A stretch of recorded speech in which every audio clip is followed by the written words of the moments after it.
Welcome back. I've decided it is time to drag this into the shed and start pulling the motor out. And it's days like this that I wish starter motors would just run forever, because then I wouldn't have to push it inside by myself with half flat tyres. Such is life. It's a project, nothing's ever easy.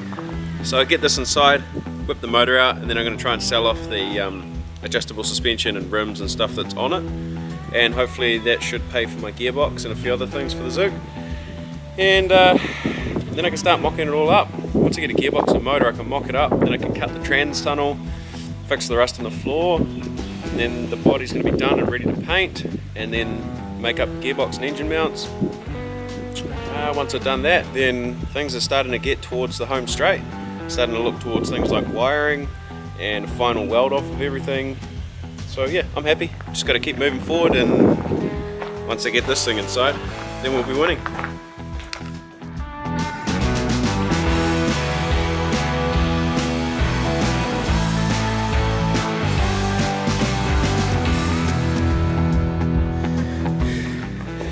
Oh, yeah, that's not going to happen, and I'm way too unfit for this.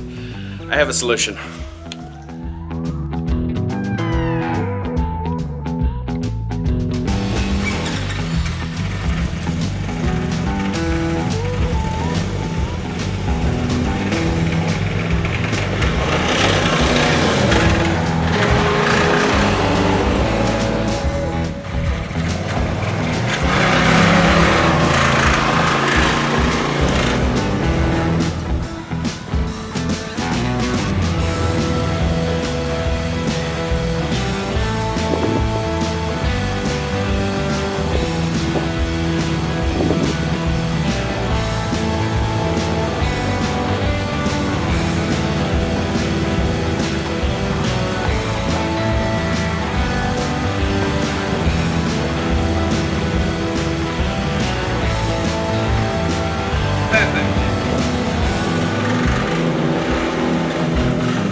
There's always an easy way to do it.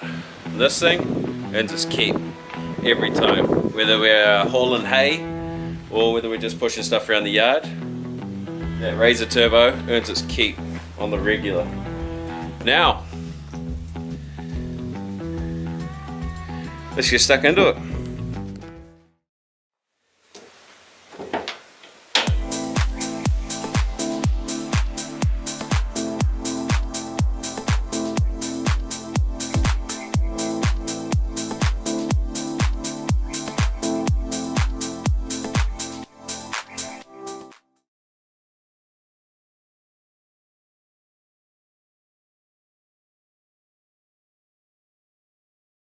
So we've got our first bit of artwork. This is just sitting on there like a small tie wire holding it on. And we've got this beauty here.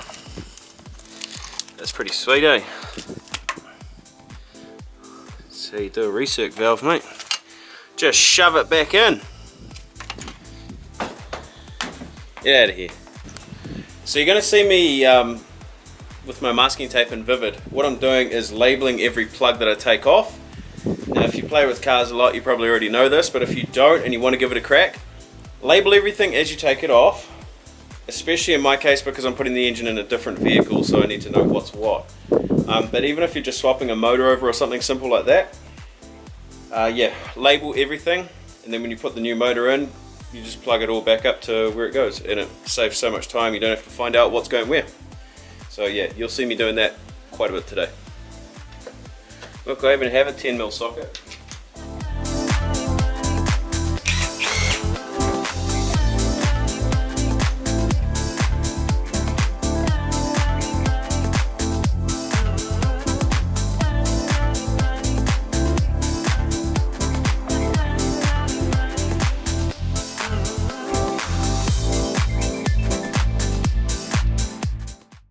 It's ever as easy as it seems.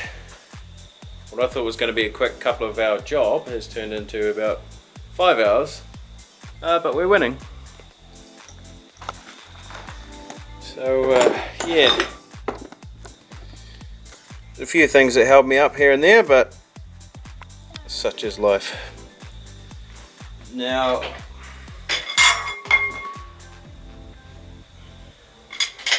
I've had to drop the whole subframe, including the front diff, the gearbox, the struts, the whole 9 yards.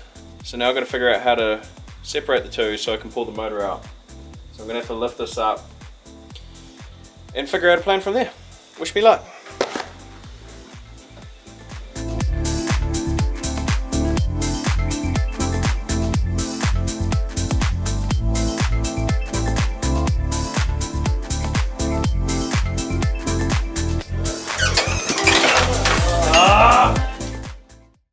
Decided next time I'm just going to buy a motor.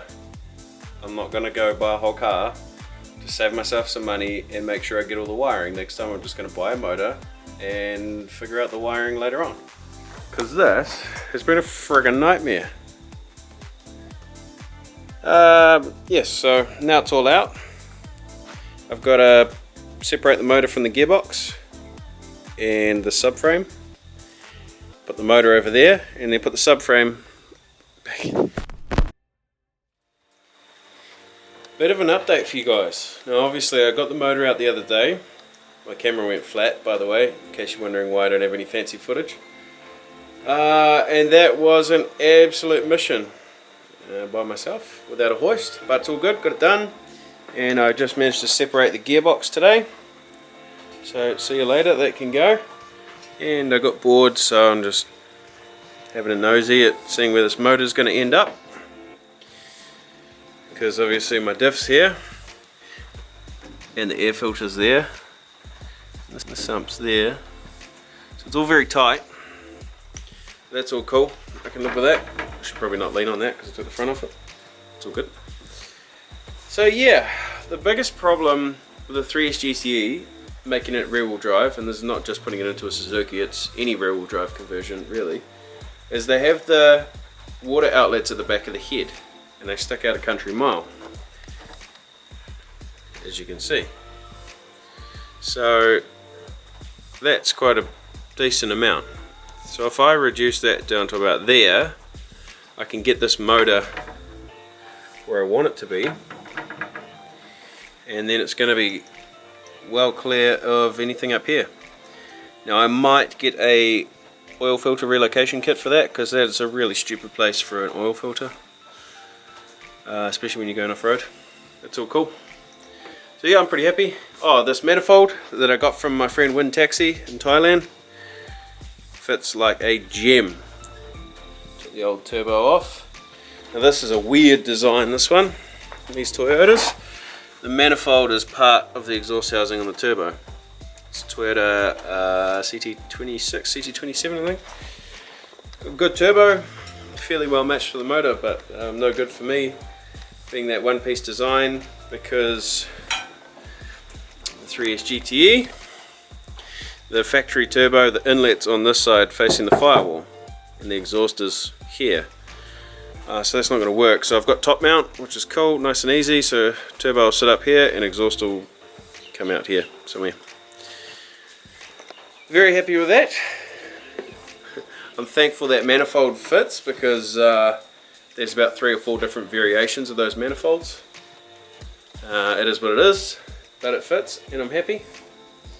I just need to find or cut it off and put a V-band on maybe for the wastegate.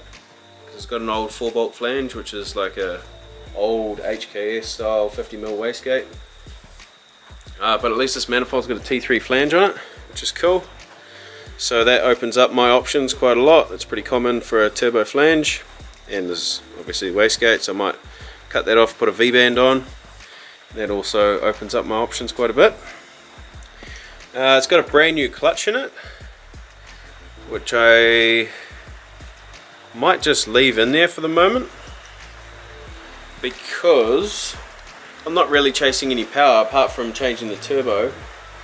Might wind up the boost a little bit, but I'm pretty sure this motor runs 15-16 pounds of boost from factory, so I don't really need a whole lot more. Might run 18 possibly. You can run 20 safely on them as long as you've got a good turbo. So I just got to toss up what turbo to get, really, because I don't want to cheap out and get some cheap Chinese thing and have it fail on me when I'm off-road. So I kind of want to get a good brand. I like the hull sets. Last hull set I had, I shouldn't have sold it, but I needed money to buy something else on the truck. So it is what it is. I can always get another one made. Got them made in Thailand at a race shop.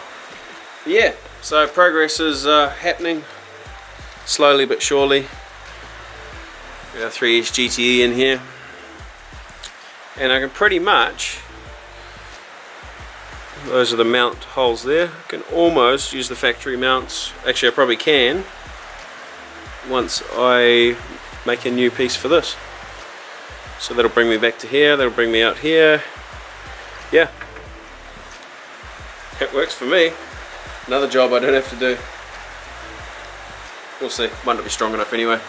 All I need now is a gearbox, and then I'll be happy. I'm doing heaps of research on gearboxes because I'm trying to do something a little bit different with the Hilux box using factory Toyota parts. So watch the space on that one.